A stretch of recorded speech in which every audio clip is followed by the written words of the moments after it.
right, let's go ahead and get started. This morning, I'd like to welcome you to today's webinar. Thank you for joining us on this chilly Tuesday morning. I'm Missy Shaber, Clean Community Program Manager for IDEM's Office of Program Support. And I'm going to start off today by reading some basic housekeeping items to keep us on track. All microphones should automatically be muted. If you find that yours is not, please do mute your microphone at this time. We will be utilizing the chat feature for questions and comments today. And I understand already from talking to some of you that there's some unfamiliarity with the chat feature on Zoom. What you may need to do is either touch your screen or toggle your mouse to get a menu bar to appear, and that'll appear either at the top or bottom of your screen. And in the middle of that menu, there's a chat icon, which you can click on to show the chat dialog.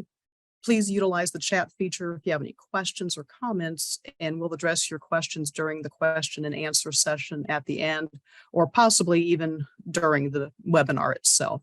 So if you do have any issues with the chat, it's just basically a way to message and utilize a text type of a feature during the meeting. And I do see a raised hand feature. It looks like we have a hand raised. Deanna, do you have a comment? No?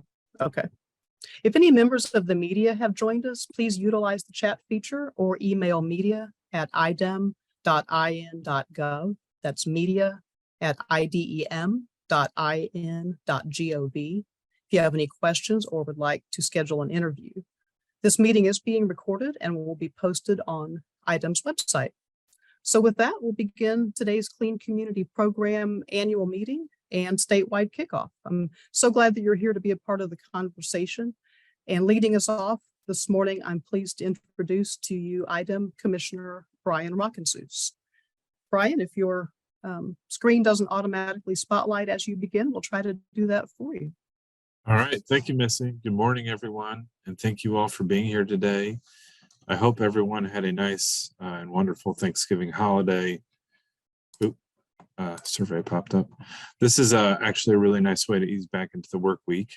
I'm happy to be here this morning to help celebrate the official relaunch of the Clean Community Program. Anyone familiar with this program knows that it has been one of IDEM's shining stars. Recognizing the communities that go above and beyond and taking proactive and sustainable measures towards improving our environment is one of the most rewarding things that any commissioner gets to recognize. But after 20 plus years of doing things the same way, it's time to shake it up and make this an even better program for the next 5, 10, or 20 years. This revamp has been in the works for a couple of years now, and we're grateful to all of you who met with us and provided feedback on ways we can improve. We heard your concerns about time-consuming paper requirements, so we're streamlining that so it's easier for communities to participate. We also heard for requests about needing more flexibility. So we're putting in place a new 3-tiered membership to allow communities to work through the program at their own pace, rather than having to fulfill all the requirements right up front. We also added a system that takes population into account when setting project requirements, which seems like a no-brainer. What makes sense for like the town of Michigan City where I grew up isn't necessarily the same as what makes sense for some place like here in Indianapolis. These new, more flexible requirements will hopefully encourage even greater participation in the program, which can help us implement more exciting projects like Beech Grove's Going Green in the Grove event to distribute trees to residents, or Zionsville Community Gardens program. On behalf of the entire IDEM team, I want to thank the pilot communities for working with us as we reimagine this recognition program. To the folks on the call from Fishers, Beech Grove, Brown County, Richmond, Zionsville, and Maryville, we appreciate your partnership, your patience, and your commitment to sustainability and environmental protection. In my time as commissioner, about 2 years now, I've been focused on modernizing the agency, not just doing the same things that we've always done. In fact, that's kind of a buzzword for me. This is how we have always done it. This program is a perfect example of how we can take a great program and make it even better. And with that, I'd like to thank you all again, and I'm going to turn it back to Missy to go over the new and improved Clean Community Program in more detail. Thank you, Commissioner. We really appreciate your support and encouragement for this program. I'll see if I can, there we go, put myself back in the forefront. There is a poll that's going on intermittently as this webinar is in progress, so please do take part in that. We can use that information to help you as this program continues to roll out. It gives us some good feedback. In the chat feature, it may already be there, but hopefully there's an agenda. I'm just going to touch a little bit to let you know where we're going for the rest of this webinar after the commissioner's remarks.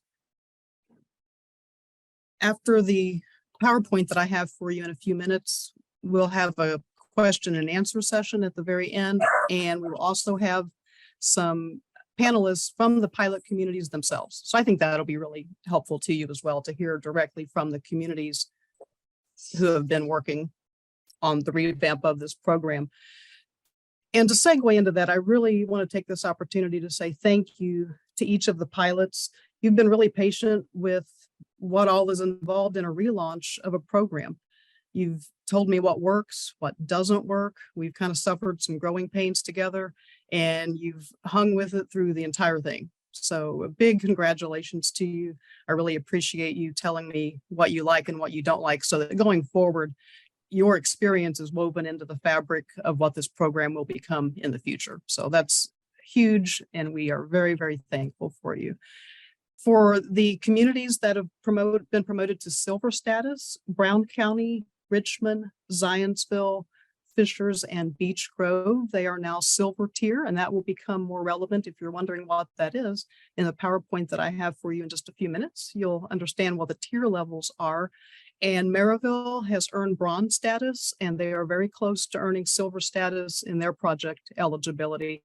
So as you'll see here pretty soon, there's a way to advance through tiers, and you don't just have to do all of your projects up front all at once. So with that, let's see if I can share my screen for you. And we'll go into the nuts and bolts of the program itself. The main thing to remember about this program is that it is completely voluntary. We are part of IDEM. The program is housed under a part of IDEM that is not regulatory. You are not bound to do anything when you want to be a member of this program. It's completely of your own accord. So we are not regulatory, and there's no fee to participate. As we've alluded to, there have been 6 pilot communities that have tested the waters and hopefully made this seamless experience for you going forward if you choose to apply.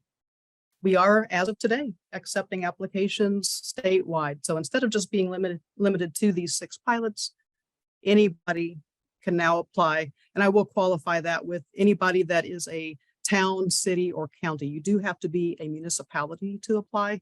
If you are an interested business person, an interested citizen, by all means, we're glad that you're here and we want your input, and there's a place for you. You just technically can't fill out the application. You can be a member of the CLEAN team, which is a Clean Communities group that facilitates their program, but only municipalities, government entities themselves may fill out an application for membership. So what is involved in the relaunch? We actually had this program at one time. Some of you may remember it as the Clean Community Challenge. We renamed it because we figured everybody has enough challenges in their life. We don't want to give you yet another challenge. We want to give you a program. We want to give you something that helps you do what you are already doing on a daily basis and get recognized for it. The whole point of this program is that you are doing good things towards sustainability, toward environmental projects that you would like to receive recognition for. And that's what the Clean Community Program can do for you. We updated the logo to reflect that because you can get street signage, you can use the logo on your letterhead, and we wanted that to be a logo that you were proud of. So the pilots had input as to what that new logo looks like. I'll show you that here in a few minutes. The old challenge focused just on municipal systems. And now with the Clean Community Program, you can also focus on projects that highlight sustainability. So yes, of course, we want you to have your drinking water plant, your wastewater, if that's relevant to you. We want those things to still be considered, but you can also do sustainability projects as well.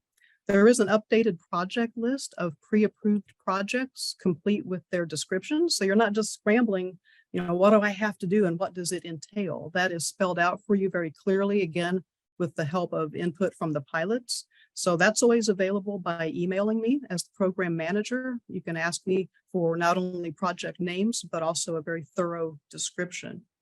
And then also, we don't want a lot of cumbersome reporting for you. We had people drop out of the program before just because, honestly, it was a pain to keep up with everything that we were asking for. So now we do have reporting, but it's very simple for you. And it's probably things that you're already doing for your municipality anyway. And this is our new logo. It's a clean, crisp logo, no pun intended, that will hopefully give your community recognition when people come in to either see the road signage, or if they see a window decal that we've given you as a member, they know right away that you are a clean community, and hopefully we'll start a conversation and ask you more about what that entails.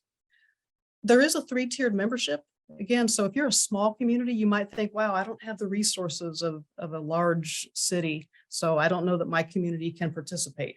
Well, with the relaunch, you absolutely can. You can come in as a bronze level member, and the requirement for that is a positive environmental compliance history check. That will be one of the first things that occurs after you submit an application. You then create a clean team once you're accepted. Your clean team is just a group of people. You may already have a group in your municipality that is intra-departmental, and that group can be your clean team. So you may not even have to start from scratch. So you would assemble a clean team. And then the other requirement to be a bronze member is that you do have to at least have one representative from your community at each year's annual meeting. For silver level, of course, all the bronze level requirements need to be met. And then above and beyond, this is where your projects come in. So you would choose anywhere from 4 to 8 projects, depending on your population size. So if you are a small town and think that this program doesn't have a place for you, it absolutely does. You would actually have to do 4 projects if you're a small community, 6 if you're a medium-sized community, and 8 for large. And again, you can always email me at clean@idem.in.gov. I'll be repeating that throughout, so don't worry if you didn't get to write it down the first time. clean@idem.in.gov. And I can always get those exact population numbers for you. I can get project lists. Today is just a highlight. So if anything seems too fast, no worries. You can always email me later and I'll get more information to you. And we do want a metrics report. We don't want nebulous projects out there that really have no way of showing progress or continued growth or sustainability. So we like projects that have some measurable metrics involved, and that will become more relevant as you progress to the silver tier level as well. To attain gold status, simply meet bronze and silver requirements, and then you would do yet another set of projects in the same number as were required for silver. So for example, if you are a medium-sized community and 6 projects were required to be completed for silver, you would simply do 6 more projects to attain gold status. And this is all at your own pace. It's not like your projects have to be done at the end of a year or even 2 years. The pilots that have just recently attained silver, they've been at this for a little over 2 years. So that just kind of gives you a rough time estimate of how long it took them. That's not a set rule. One of the components of this revamp is that we absolutely want this to be comfortable to you and at your own pace. So as the manager, if I visit you and a year has passed and you've made absolutely no progress toward your projects, well, obviously that's a conversation that we'll have. But assuming that you are doing the best you can with the resources that you have and you're making forward progress, then there's no timeline for you. And here again, the number of projects that are required per tier level. And here are some examples of the pre-approved project categories. There are a total of 6 categories from which you can choose. And as of now, we have about 29 projects within those 6 categories. So that gives you an idea of some of the categories. You may already have projects going on that meet some of these requirements. If you apply for membership and you have projects that are already ongoing or have been recently completed, those can count towards your total. We can count projects for you that have been completed up to 3 years in arrears. So if it's a 10-year-old project, no, we're not going to be able to give you credit for that for tier status recognition. But if it's 3 years or newer from the time of your membership, we can look at that. These are some project examples, the project titles. And again, let's say you think, I like Tree City USA. I'd like to look into that. I actually have a detailed project description that will tell you step by step what you need to do to complete that particular project title. Here are some resources for you. The website has an attachment for the application. If you're interested, though, in just jumping straight to the application, that's the link for that. My email, again, clean@idem.in.gov. Once you email that box, I will then reply to you from my personal work email, and then we'll continue the thread from there. But clean@idem.in.gov is just a nice, simple way to get started. And then that would ensure a prolonged conversation with me in any way that I can help you. We like this program because it ensures partnerships. You as a municipality are already doing great things for your community. And we as IDEM can partner with you to give you some recognition, some signage, the window decals, we have flags, we have the logo that you can use on your letterhead. We do press releases. If you want to know more about what the pilot communities have done recently, be watching for press releases. Those should go out anytime now. They may even be going out today. I'm not sure, but that will give you more information than we can factor in on this webinar. But we like to give you the recognition that you are due. So that's what this program is all about, is we partner with you to help you enhance and be recognized for what you are already doing. Again, clean@idem.in.gov.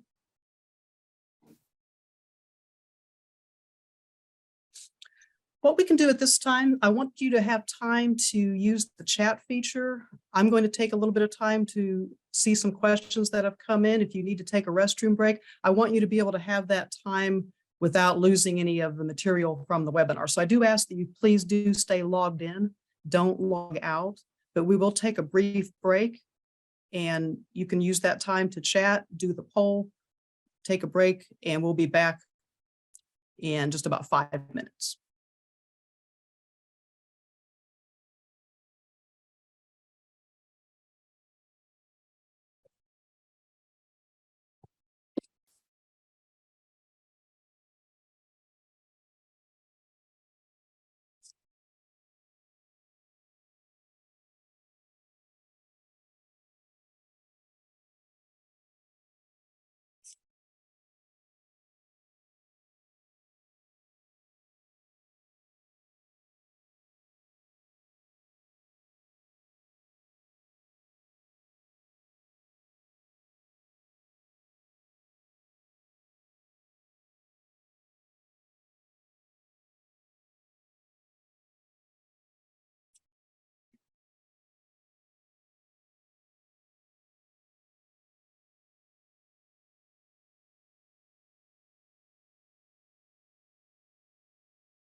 It looks like some good questions and responses came in during the break. So thank you for taking that time to utilize the chat feature and the survey. Survey results are coming up now. So thank you for that. I have written down some of the questions from the chat feature, and thank you to Julie Rhodes, who's also answering those as we go. If they haven't been addressed by the time we get to the question and answer at the end, I'll take a look at those again. So at this time, we're doing great schedule-wise for timing. Want to respect everyone's schedule. Let's launch into our actual pilot community so that you can hear firsthand from them what the program has meant to them, some of the things that they've encountered as they've launched with us during this revamp. So Carol Johnson, we're going to start with you. Carol is from town of Zionsville, and I'm going to start off by asking each of the panelists some specific questions so that you can get an idea. If you are a prospective member, you can get an idea of what you might be looking at as you apply. And then we'll give Carol some free rein to just to tell us about Zionsville and tell us about the awesome things that have been going on there. But to start off, Carol, I think a big question that people will have as they apply is, what is a clean team? You know, how do I assemble that? Who is that? What is that? So could you tell us a little bit about whether or not you had a pre-existing group or whether you assembled a clean team, and how did that work out for you? Absolutely. Well, good morning, everybody. Like Missy said, my name is Carol Johnson. I work for the town of Zionsville in the mayor's office, and we became a pilot member, and we have been so thrilled with the program, and working with Missy has been fantastic. So I would highly recommend anyone who's eligible to sign up. Like she said, the challenges are minimal. You just get a program with some great opportunities now. So for us, our clean team, this all came online right about the same time that we did our greenhouse gas inventory and our climate action plan.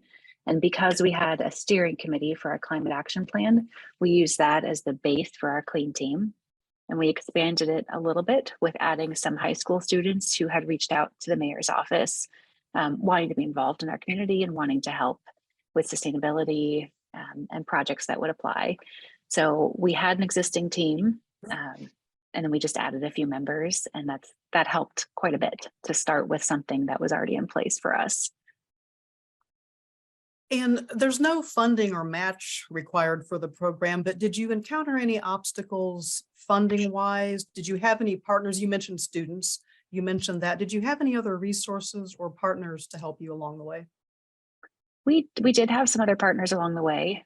So we partnered with IU's Environmental Resilience Institute to do, they have student interns, climate fellows that can come and work alongside your government and help you. And that has been a tremendous resource to partner along with the Clean Communities program. So that was a resource we tapped into. We did our Soul Smart designation working with the Environmental Resilience Institute, but you can do that on your own. Soul Smart is a free program with a very comprehensive program guide. Some of the challenges we faced there, some of the roadblocks, was just time. There are very clear requirements to get designated as a Soul Smart community, but it just takes some time, and you need some buy-in across different departments to make that happen. We actually found a snow day, which doesn't happen often, but we had a day where the offices were closed, but people were working remotely. So it was a perfect day for people who needed to do some training to get that done. So if you ever find a snow day, it's a good day to do some Soul Smart training. I think our other one that we've worked on is our community gardens. There's really no financial hurdle for us that we use reservation fees from community members who want a community garden to offset some of the costs of that. And then we have set up a very small, one of the plazas designated for garden cleanout. So if a plant gets away from you, or if you're done with the season, you can put your plants in there, your organic material, and then it composts down and they till it into the garden for the next year. And we have 2 sites at 2 different parks in Zionsville. I think that might be answered maybe 2 questions at once, Missy. Oh, that's perfect. No, thank you for that. That's good for, I want a community to know that they're not just overwhelmed by themselves out there trying to make these projects happen, that there are resources and creative use of snow days. Like you said, there are all kinds of ways to be creative and network, even with each other, with you as pilots, and that they're not alone. So no, thank you for highlighting the ways you found to be creative and finding helpers to do what you do. One thing that I didn't mention as a perk of the Clean Community Program, of course, there are all kinds of cool signs and flags and decals, but also as a gold member, if you choose, you also can have advance notice of regulatory inspections. So that is one incentive that we offer at the gold level if a community wants that. So for you, Carol, whether it's the signage or the flags or really anything at all, what has meant the most to your community or to you personally as a staff member at Zionsville? What is most meaningful to you about being a clean community member? So I think for me, I'm not in a Department of Public Works. I'm not a sustainability manager.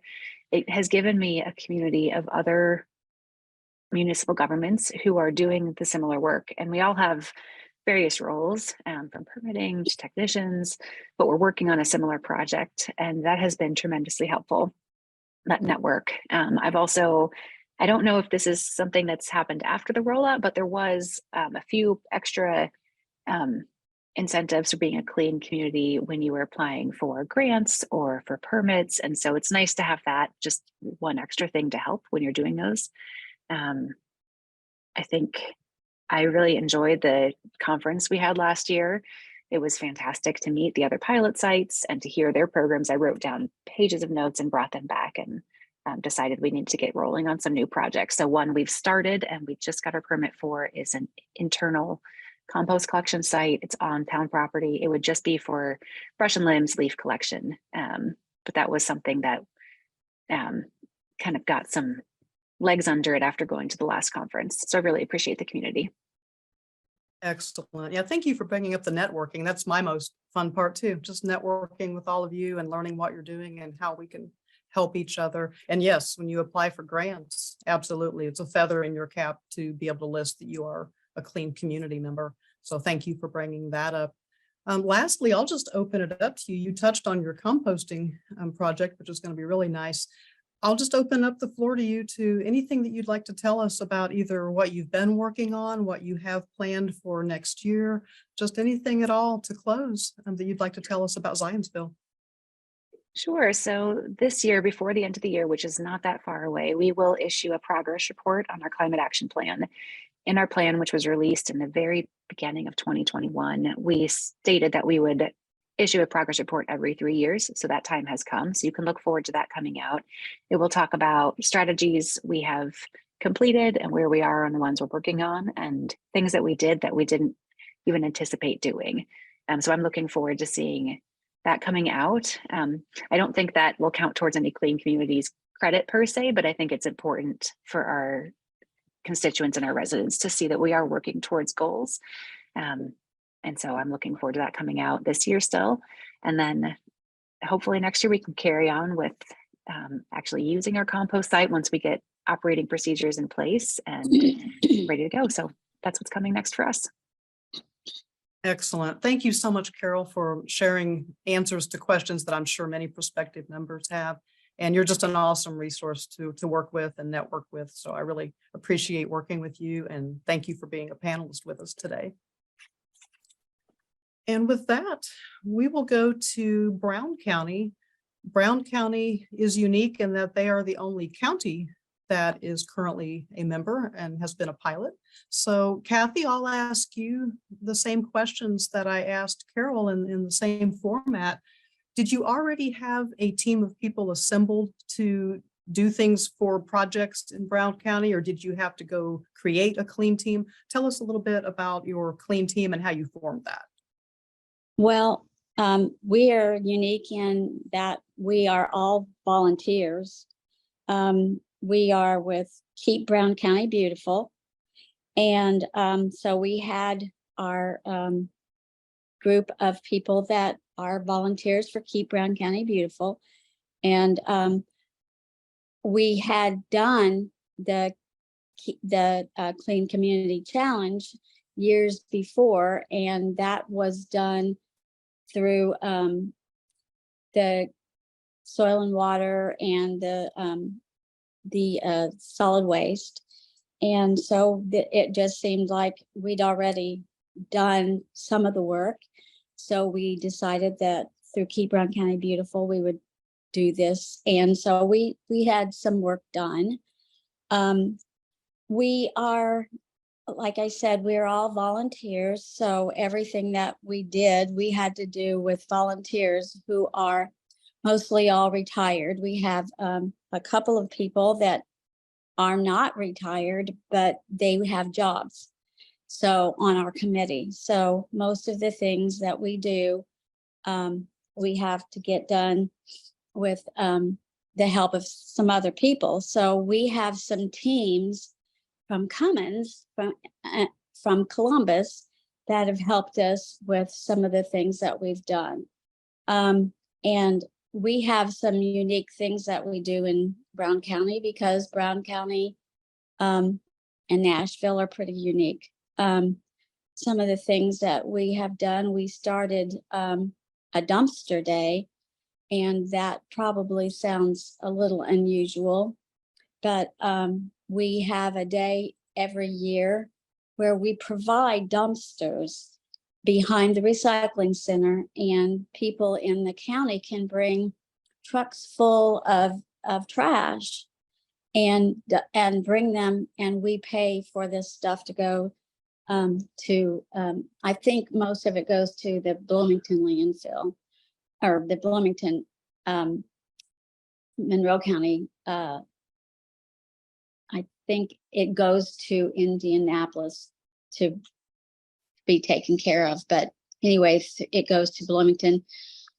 And because we do not have a landfill and haven't had a landfill for many years, but we have also done 2 large personal cleanups on personal land that we did with Cummins teams. And we did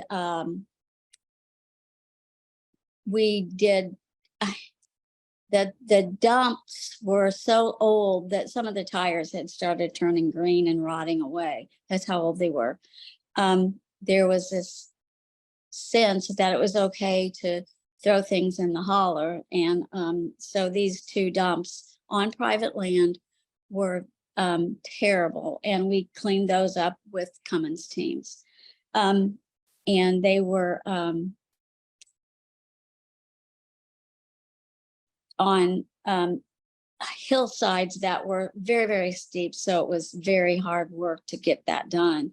Some of the other things that we have done is we have done road cleanups.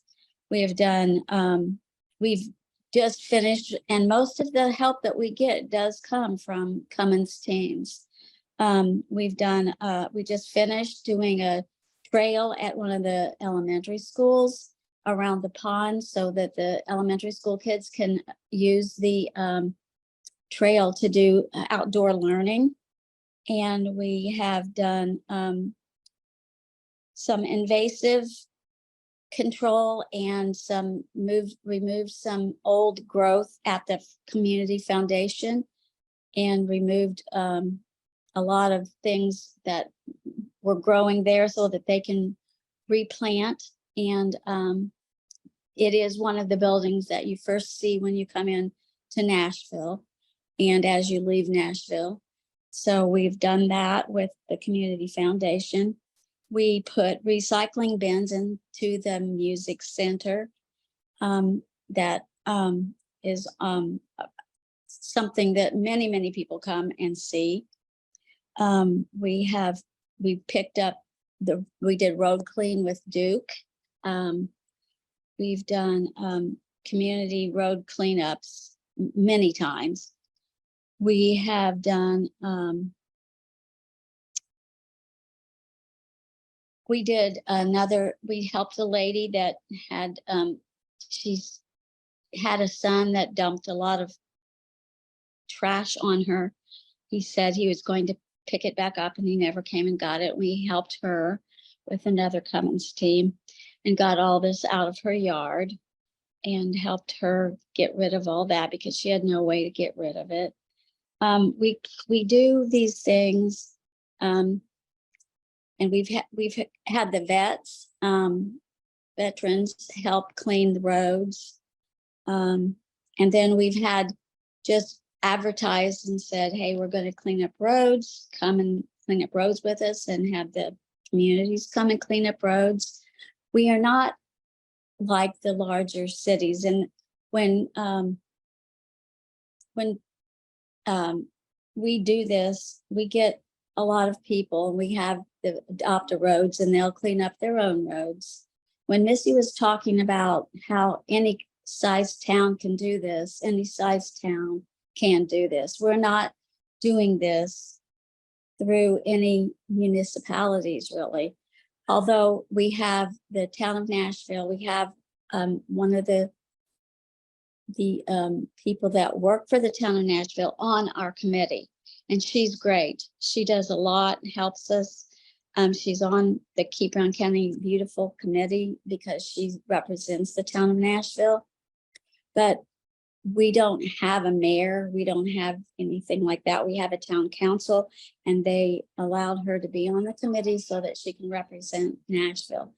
But as you can see, it's a lot different than some of these towns who have a lot of people working with you and can go after these resources that we don't have.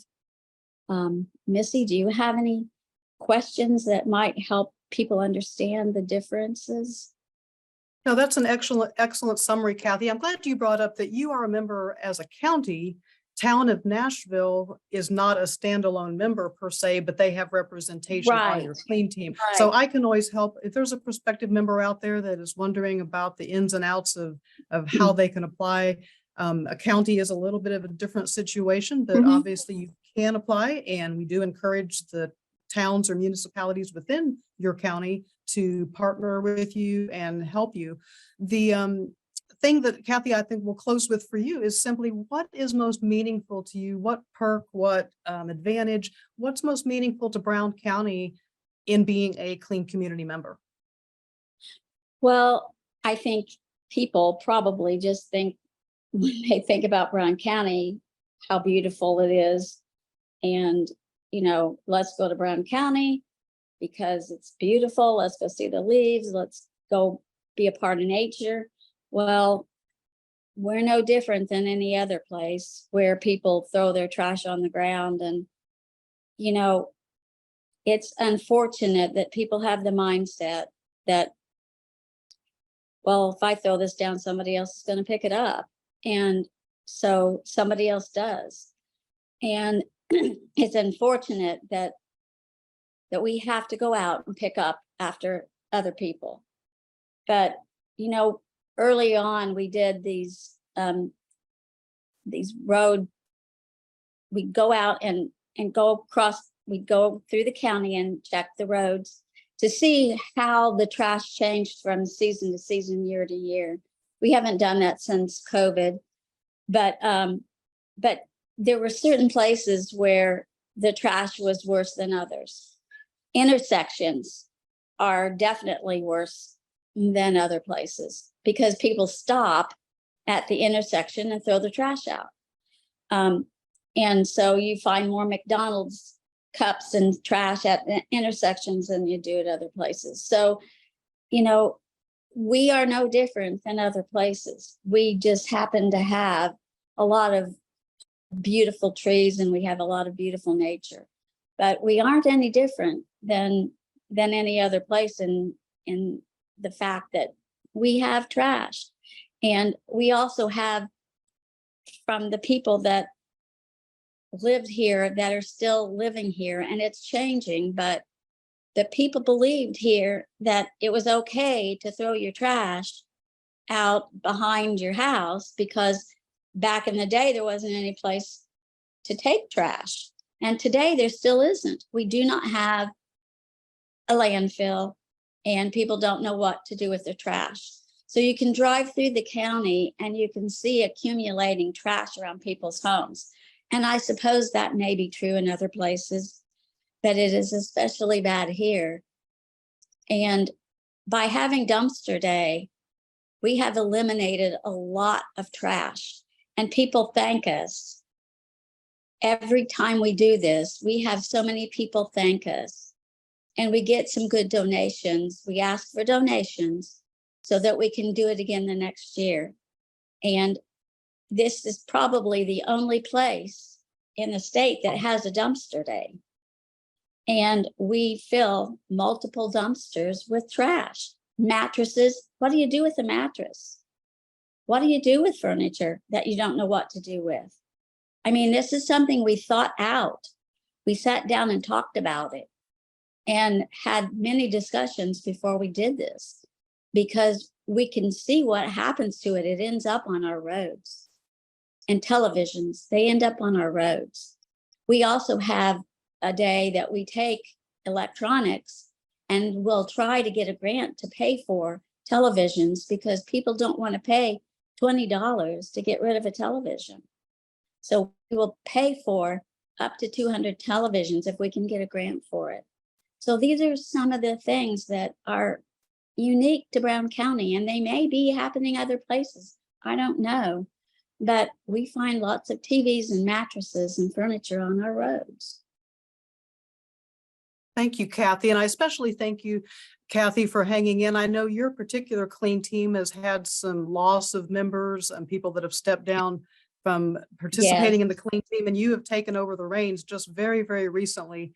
And that was put upon you by surprise. So I want to say thank you for hanging in and taking over as the clean team lead just very recently. I really appreciate that. You could have just said, you don't want to be a member anymore. And you didn't say that. You hung in there, and you've taken over as the president of the, and I really appreciate you hanging with us and being a panelist today. So thank you for presenting your unique perspective as a county. Really appreciate it. Thank you.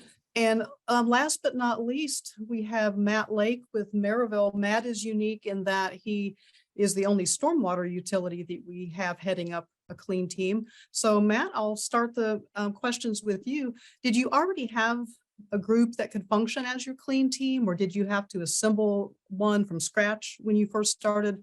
Tell me a little bit about your clean team.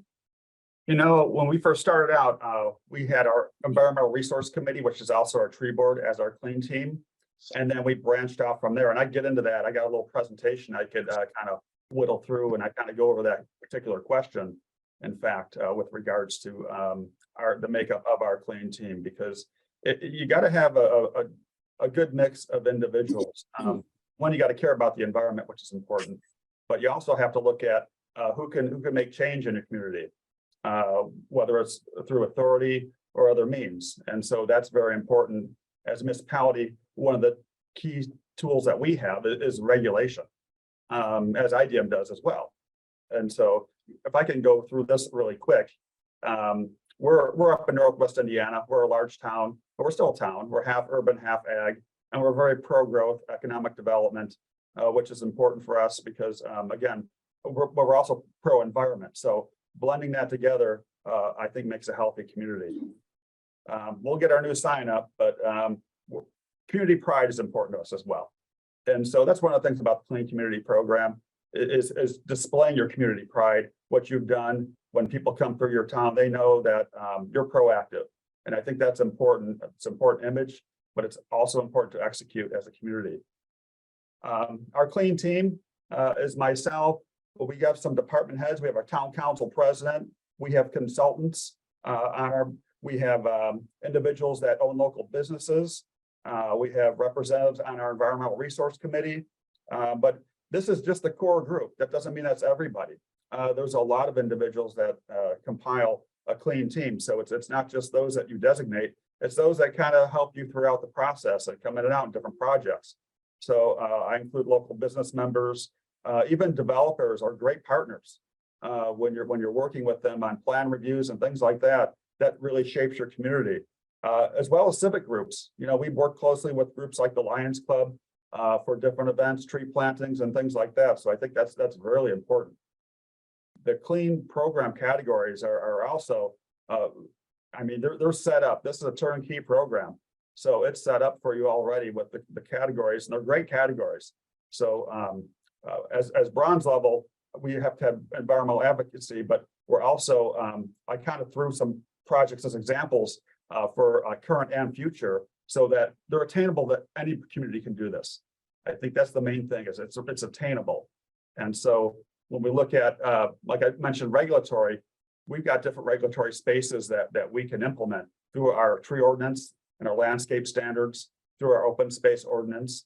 A lot we do. I'm the stormwater director, so I do a lot through our stormwater ordinance. And one of the main things we have is our low impact development standards that were incorporated into our stormwater ordinance. So low impact development to me falls under environmental management. And so we're actually doing a second reading on our updated ordinance tonight at the town council meeting. So we actually revised our stormwater ordinance with new regulations that are imposed by IDM through MS4 requirements, which are so over 150 MS4 entities throughout the state. But one of the unique things we did a while back was incorporate low impact development requirements for all new and redevelopment. So every project that comes to your town as a development has to have at least 100 LID points per acre. So it's a very simple point system on top of all the stormwater requirements. But as a result of that, you get BMPs like rain gardens, and you get a lot of different BMPs, pervious pavements, buffer strips, things like that, a part of a development that you normally wouldn't get. And so we strategically introduced this a while back, and we're continuing that program on as each development comes to town. Point system, very simple. You need 100 LID points per acre. And so you can see the different BMPs that are on there. And so working with the developers and their engineers and their technical team to achieve that has made a big difference throughout the town. And any community can do this. The cost is zero. So for this aspect. So when you're meeting with the developers, engineers, you're going over the plans, you're working together. How can we make the site work and be in compliance with our low impact development standards? And so that's really important. It's a good working relationship that we have with our developers. There's a couple examples really quick of sheets filled out. And again, plans come in, you already get rain gardens on them, grow zones, buffer strips.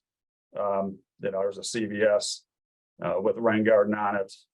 So I'm just going through these really quick, but just some of these BMPs that you incorporate makes a big difference aesthetically and environmentally to your community. So we want to have these things incorporated into new development, redevelopment.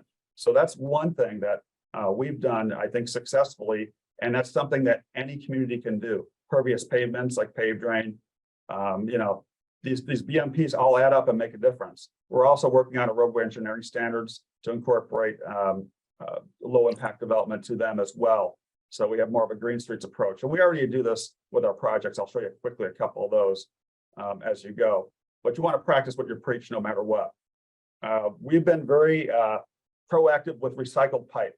There's manufacturers that have up to 60% high density polyethylene recycled pipe. So to me, this falls under waste management reduction. So we've installed many thousands of linear feet of recycled pipe as a part of stormwater projects. And you may ask, well, does this cost more? No, the cost is the same and the dimensions are the same. So engineering wise, it doesn't change your plans at all. You just change the spec and you spec out recycled pipe. And so we're taking out all the old, putting all the new.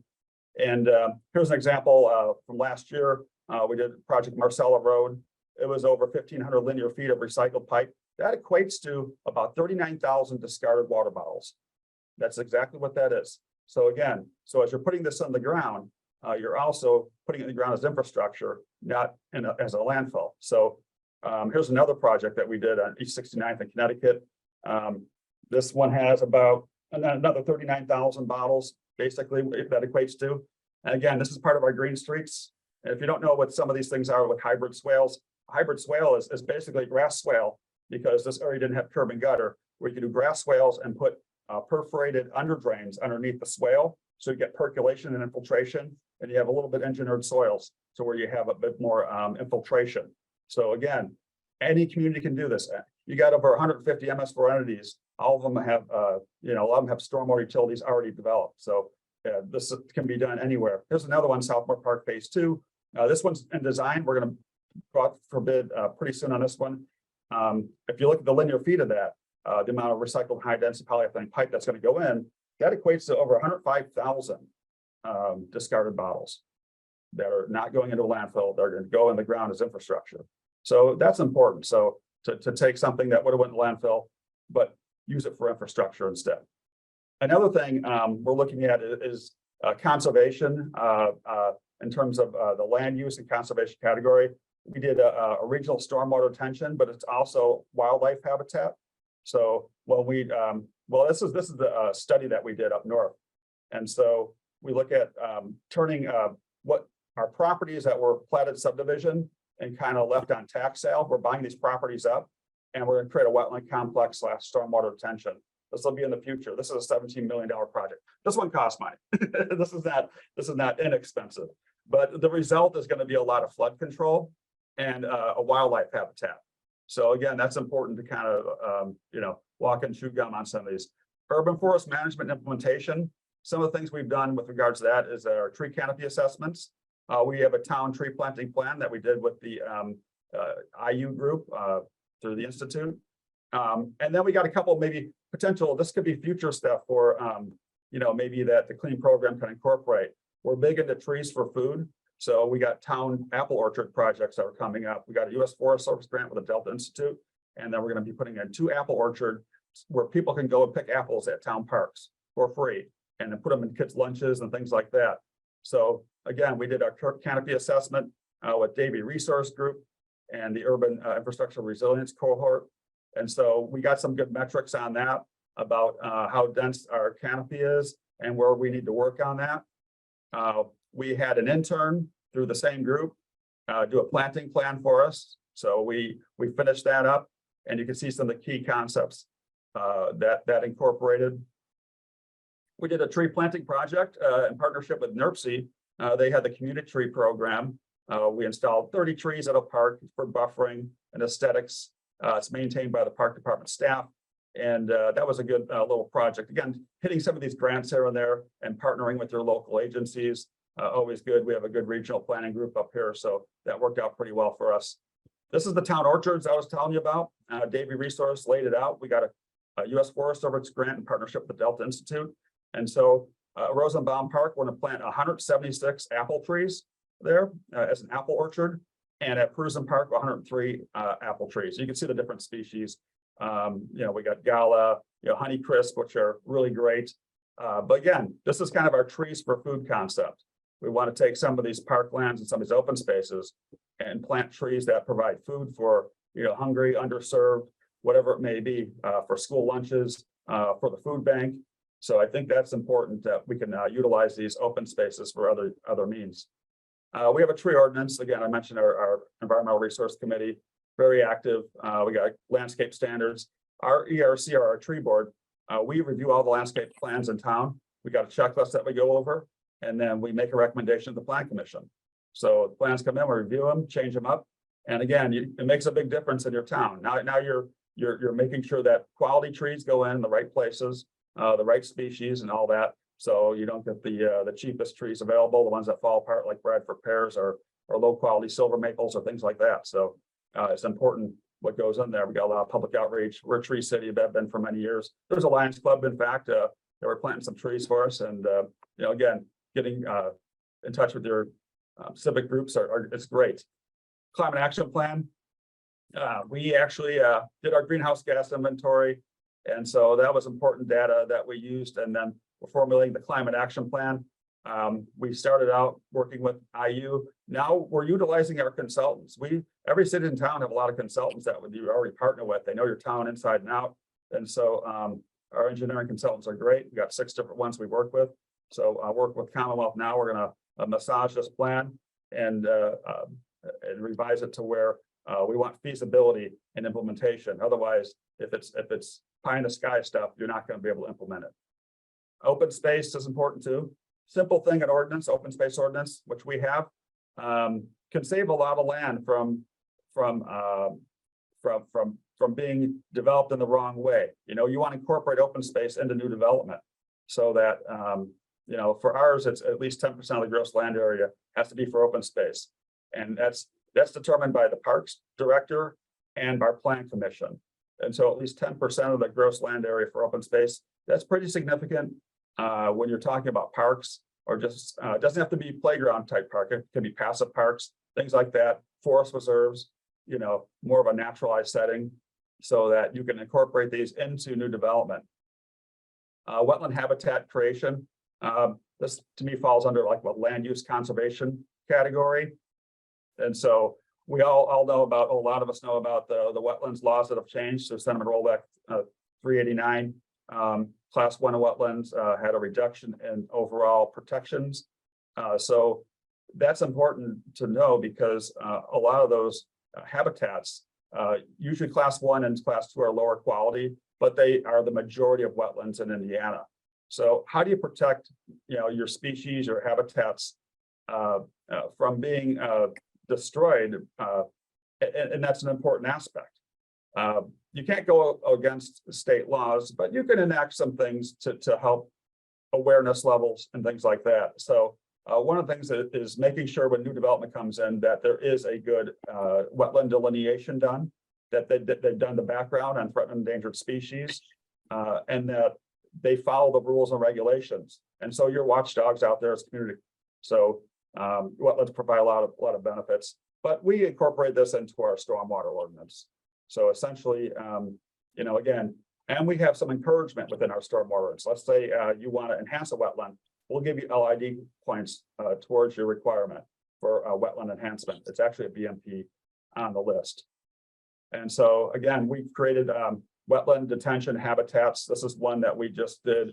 You know, again, it's not, these aren't cheap when you're talking about retrofitting stormwater storage, but again, you're creating these habitats along with the other benefits. The primary benefit for us was flood control. And then we look at this, okay, how can we change this and incorporate native plants and things like that into this project, and trees for buffer zones and other elements to create habitat for the environment. And so again, any community that's doing already detention can incorporate those types of elements to your project. And so this is when it first went in. I don't have any updated pictures for you, but again, this is just a part of it. You're creating those habitats. And so to me, that's important that a lot of communities are already doing things. If you tweak them a little bit, you can probably fall under this program and have a lot of good BMPs to share and incorporate to help the environment. So that's just a quick snapshot breakdown of a few things. So I guess we'll get back on program. Maybe it has any questions or anything, or you want to go through anything. Thank you, Matt. If you do have questions of Matt or Carol or Kathy, I believe you are already putting those in the chat box. We'll get to those here in the Q&A just in a few minutes. But Matt, in closing, for you, I'll ask you the same question. What is the most meaningful perk or benefit to you for being a clean community member? I think it's bringing people together and seeing the change that occurs. There's one thing about having documents and things like that as far as change, but the physical change that you see on the ground when you're driving through an area that a project was done, and you see that difference, and it's one of those things where it's like it validates that what you're doing is making an impact, and so that's what I like to see. And so the documentation is really important because those are the mechanisms by which you can enact something a lot of times, or it's the plan that you're following, but implementation and getting it on the ground is vital. So if you have documents that sit on a shelf, it doesn't help. But when you are able to implement those things and do it in a way that doesn't discourage economic growth development, because that's important too for us up here, because that economic growth and development in turn creates good infrastructure. It creates good amenities for the community, and it brings tax dollars back to the municipality, which in turn reinvests it back in the infrastructure. So you want to make sure that you have all those elements in place. But yeah, I just again, a program like this, displaying your pride, having goals, and Missy's been great through this whole process. I mean, can't thank you enough for all you've done to kind of over the years go through this. And I think that it's important to have that partnership with IDEM. Again, you're another partner, again, part of the clean team. I consider you guys a partner. Excellent. Thank you, Matt. Really appreciate that. And hopefully among Matt's presentation, what Carol presented, Kathy, that shows such a wide range of what's possible as a clean team, as a clean team leader. You don't have to be with any particular department. In Kathy's case, she's retired as a retired soil and water conservation district employee of many years. Carol works out of the mayor's office. Matt's a stormwater specialist and executive director of Maryville Stormwater Utility. So that just gives you a small sampling of 3 possibilities of how you could apply if you are a prospective member, of how you could head up your clean team and how you can facilitate this program. There's no cookie cutter formula. Really, you can come to me and ask me questions and say, well, I'm from this department, would this work for heading up a clean team? And I'll work with you on that. So thank you for the panelists giving us that variety, and you all are a wealth of knowledge. Really, really appreciate you presenting for us today. We'll go into the question and answer session, and I'm really grateful. I believe Julie Rhodes and possibly some others have been helping monitor the chat feature while the meeting's been going on. I've just been able to glance quickly at some of the questions. So I'm going to start off with some very brief answers to what I saw were some common questions. And then I'll check in with Julie and see what questions we have either for me or for the panelists. One question that I saw was, can a soil and water, or excuse me, a solid waste management district, would that count as a municipality? Technically, the SWMD alone would not, but the county or municipality under which they're housed would be the applicant. So I'll just use Brown County as an example. The Solid Waste Management District, they're used to have representation on the clean team. And that's one way you could do that. If you are with a SWMD and you want to apply, then go to your county, go to your municipality and have that conversation. And then you could lead up the clean team, certainly, but you alone could not apply. The question came up about projects that were already in progress. And yes, I believe we addressed that if they're 3 years or newer, that yes, we would consider those, and those would very likely count as long as they meet the requirements under our pre-approved project list. There is no application deadline. It's not like we take yearly applications and there's a cutoff. You can apply at any time. It's a rolling application process. Can a region apply? According to our state rule, it has to be under a common management or common leadership. For example, a single town council or a mayor. So most likely a region would not meet those rule requirements for eligibility, but you can always email me your special circumstance and we'll look at that. But typically it does have to be a common management that applies. So it could be a county, a municipality, city, town. Even though a county applies, that doesn't necessarily include all the municipalities within the county. That would just be the county jurisdiction. And the municipalities within a county would have to each apply separately if they also chose standalone membership. And are there a required number of members for a clean team? The answer to that is no. Again, we want this program to fit for you. We want it to be flexible for you. A nice ballpark number when I attend clean team meetings, I don't know, sometimes we have 3 or 4 people present of a 10-member meeting group. It can be anywhere, there's no set requirement, but I've seen anywhere from 3 or 4 to 12 and everything in between. So no, there's no set requirement for that. Julie, do you have any burning questions that have appeared either for me or for any of the panelists? Yeah, so there's a couple specific ones for Kathy I'll get to in a minute. And then there was a general one about wondering if the participation is helpful if you have an administrative or mayoral change, for instance, helps with continuity of programs or sustained action. And then another one about schools participating. They refer to grants, which I know you don't do financial support for the program, but wondering if, how schools can participate. So you might address that as well. Okay, sure. I'll address those two before we move on to the ones for Kathy or any of our other panelists. Regarding the schools, students, administrative staff, faculty can certainly be partners. They can absolutely be clean team members. They cannot be standalone applicants. And as you mentioned, Julie, no, unfortunately, at this time, the Clean Community Program doesn't directly offer any grants. It does, of course, make you, very possibly more eligible for grants for which you might apply, as Carol alluded to earlier. But we encourage student participation in the program, and Zionsville, Carol has experienced that, as have others of you, but they cannot be a standalone applicant. As far as political change, yes, that's something that I deal with as a program manager, and some of my panelists have dealt with that or are dealing with that. And I'd like to think that absolutely, yes, if you are a clean community member, and if those press releases can go out at a well-timed moment, and if you can show some strength of sustainability projects and that recognition, I would like to think that, yes, that would help you during staff turnover, during administrative change turnover that happens with political events. So that's another possible advantage of being a Clean Community Program member, is it just gives you something substantive, as Matt alluded to, rather than having a document on a shelf. You actually have projects implemented on the ground for which we actually have Clean Community Program project signs. I can give you a sign to put in your rain garden, to put on your project that says we are a Clean Community member.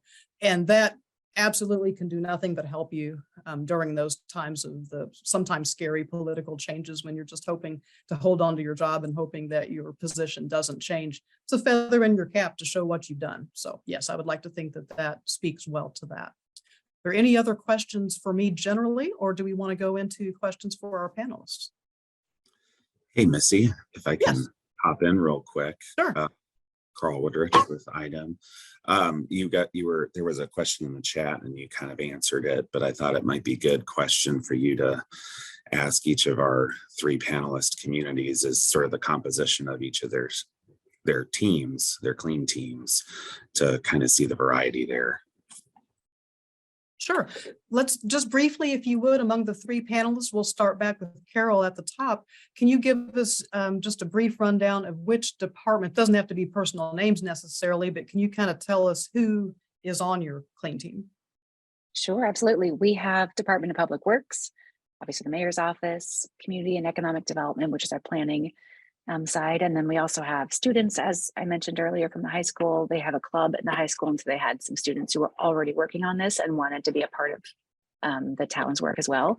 We have just resident experts. We have people who are very passionate and very educated. We have somebody on our park board. We have somebody who works for, I'm looking at my list on the other screen. We have somebody who works for an energy company and does utility scale installations. He's an engineer. We have somebody in our Department of Park and Recreation who serves on it as well. So the board and the staff.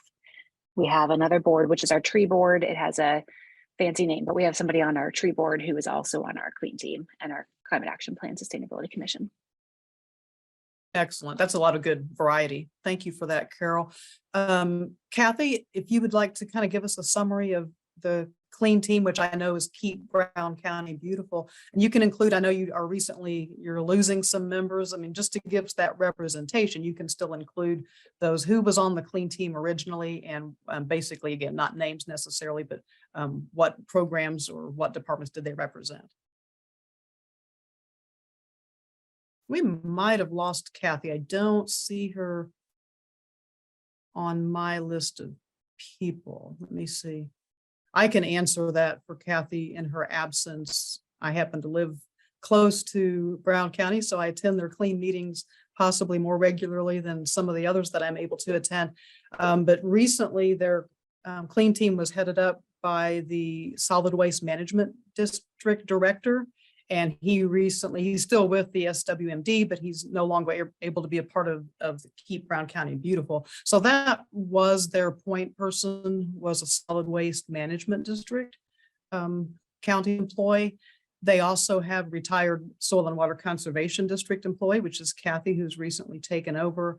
They have a lot of amazing local volunteers, citizens. They have a lot of good citizen input on their team. And of course, Town of Nashville, very thankful that Town of Nashville, through their municipality, has representation on Brown County's clean team. Matt, would you be able to describe for us, how you kind of alluded to that, I believe, in one of your slides, but could you recap, please, who's on your clean team?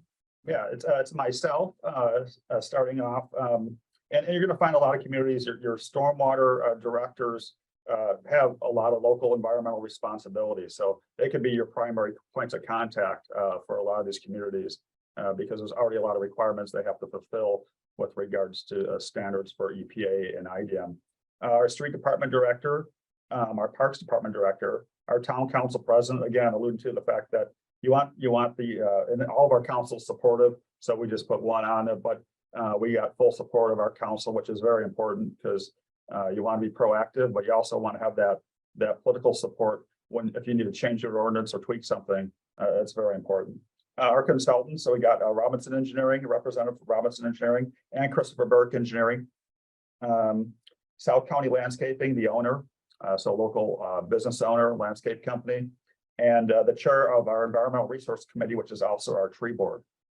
And again, you don't just have to keep, those are just the core people on the team. Again, team makes up a lot of people outside of that. So I want to just emphasize it's not just those individuals, it's a lot of other people in the community that help out.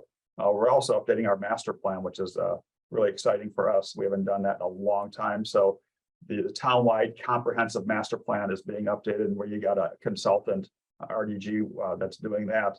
And we have community meetings. And so the input is important. And so we're able to get a lot of input on these aspects of health and wellness and environmental aspects that are going to, again, drive us forward and help us plan out things better for the future. Excellent. Thank you, Matt. And that does bring up a good point that your clean team, we expect that that's going to be a fluid team. People come, people go. And I can also briefly represent, we have 3 other pilots that are not particularly panelists today, but they certainly have been wonderful pilots and they have great clean teams. Richmond, their GIS department actually heads up their clean team. And for Fishers, it's the planning and zoning department that heads up their clean team. And Beech Grove actually contracts with Wessler Engineering, and Mayor Buckley has been really active in clean team meetings. They have representation from Parks Department and Public Works on their clean team at Beech Grove. So those are just some ideas of who the other 3 pilots utilize for their clean teams. It's always a great variety, and it's perfectly fine if, as the years go on, if it needs to change. Just, again, email me, let me know. We want this to be a flexible program that fits your needs, and we understand that clean team members, may need to change from time to time. So thank you, Carl. That was a good point to bring up. And Julie, do we have any other questions for I believe the 2 remaining panelists that are on with us are Matt with Maryville and Carol with Zionsville. We don't have any specific questions for those 2 panelists. We did have one that you might be able to answer about results from dumpster days, but maybe not. Maybe that's something we would have to get directly from Carol. I think they might have put some of that information in their application, but may not be handy. And then Jim is asking about any direct connection between the pilot communities and IDEM's climate pollution reduction grant input process. And I don't know if you want to ask that of the panelists, but. Yes, that grant that's in process obviously is something that's newly, coming up here in the near future. It's already being worked on. And I'm sure that will be woven into the clean communities going forward, the new applicants. If there's anybody, I know for a fact, there is one community that's a prospective applicant that is interested in the climate pollution reduction grant. So that will be a factor going forward, certainly. It has not factored in so much during the pilot phase, but Matt or Carol, correct me if I'm wrong. If you've had any dealings with this particular grant and want to speak, let me know. Otherwise, I imagine that's going to be something more forward facing. We are participating. Sorry, Matt, go ahead. Oh, you're good. Go ahead. We haven't been involved through clean communities, but we've certainly seen the information coming out from IDEM and participated and shared that. We're also part of the CERTA group, Central Indiana Regional Development, that also is working on a climate pollution reduction grant. So we have kind of the both and working through those processes. Excellent. And another comment that I'm seeing is to mention, we've alluded to it a little bit, but you do get some good materials when you come on board as a bronze member. You are eligible at that time for community signage. It's the big metal signs with the Clean Community logo that you would put like at town limits, city limits, introduction to your county, welcome, to, we are a clean community. You could put that next to the welcome to sign. And Maryville had that in one of Matt's slides. So I do have new signs for bronze members with those, with the new logo. You also get project signs for your projects. That way, if somebody's walking through a park, for example, and sees one of your projects and wouldn't know otherwise without seeing the Clean Community sign with the logo. We have window decals that you could put on government buildings as people walk in. That may be a conversation starter for them to inquire about, what is a clean community. We have a lot of PR that we give you. We really want to mention you in press releases, social media releases. We try to get your name out there and highlight what you've done. And again, for gold member levels, if you choose, you do get advance notice of those regulatory inspections. So let's say you have a wastewater treatment plant or a drinking water facility that is regulated by IDEM, and you don't want an inspector just showing up and saying, hi, I'm here. If you would like that advance notice as a gold member with the Clean Community program, you can certainly have that. So those are some of the perks and items that we have for you as a member. And with most of those, you're eligible right away at bronze level. Any other questions that have come in? What I will do also, this is being recorded, and if we don't get to all your questions in the chat today, I will go through those and get back with you. I can certainly email you back. I'll have your email addresses from where you registered. So no worries if we don't specifically get to something today in the chat feature, I will follow up with you.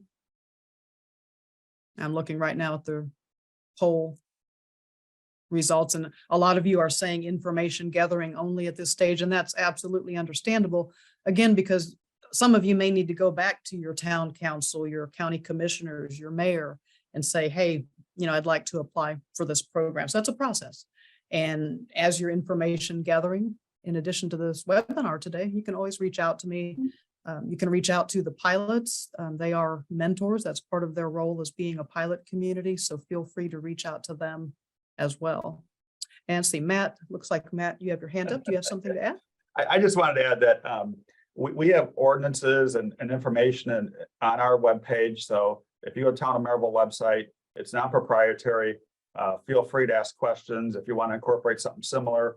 Again, we have all the materials there so that it makes it easier. We've already been through it, so we can help guide and help out our neighboring and statewide communities and make everything better, because we're not in competition. This is all part of making the environment better is that we all help each other out. So excellent. Thank you for that offer, Matt, because you have some outstanding, really proactive stormwater ordinances, and they are a model. I consider them to be a model for the entire state. So thanks for making those available. And again, it's not a competition, and so thank you for making those free for anyone to use and to ask you to be a resource. So we appreciate that. Will a link to this webinar be available to play at a later date? Yes, this is being recorded, and we will place this on IDEM's website. So I will work on that just as soon as I can to get that available. And yes, Julie Rhodes has a comment about IU ERI. Both IU and Purdue are excellent resources. And again, if you want to email me specifically, I can put you in touch with those particular institutions. They have been a huge help. They've offered a lot of assistance. Again, that way you're not just scrambling on your own, especially with those climate action plans and greenhouse gas inventories. Those are just overwhelming monsters of projects. And if you're trying to do that alone, you're going to quickly feel like your head's underwater. So there is some good help available for that through IU and Purdue. Anything else, Julie, that you can see? Again, thank you, Julie, for monitoring the chat. I've not been able to catch everything during the webinar. If you see anything else that I can address, let me know. Yeah, I think that they've all been more or less answered. There was one really specific question about a grant program that you'll probably just need to look at and get back to that. Okay. That attendee Okay. separately. But Thank you. Sure, thank you. And again, if your question wasn't specifically addressed, if that's something that I can get back with you on a one-on-one basis, I'm glad to do that. I'll check this chat later today, and I'll be in touch sometime in the near future with anything that didn't get addressed. Well, to wrap up, I just want to emphasize what all of the pilots have already said, that this program really is available to virtually any community. If you pass the environmental compliance history background check, really it's all good from there, because I can help you navigate with forming your clean team, getting your projects chosen, making sure that they're eligible. So there is help here for you. There's no community too big or too small to participate. And I'd be very glad to help you going forward if you're looking for more information and or ready to apply. Thank you again to our panelists, to Commissioner Rockensous for opening up with us today. And Julie, thank you for monitoring that chat feature. Really appreciate all of your help behind the scenes. And I wish you a good, warm rest of your day. Thank you for joining us today. And again, reach out to me, clean@idem.in.gov with any questions. Thank you, and everybody enjoy your day.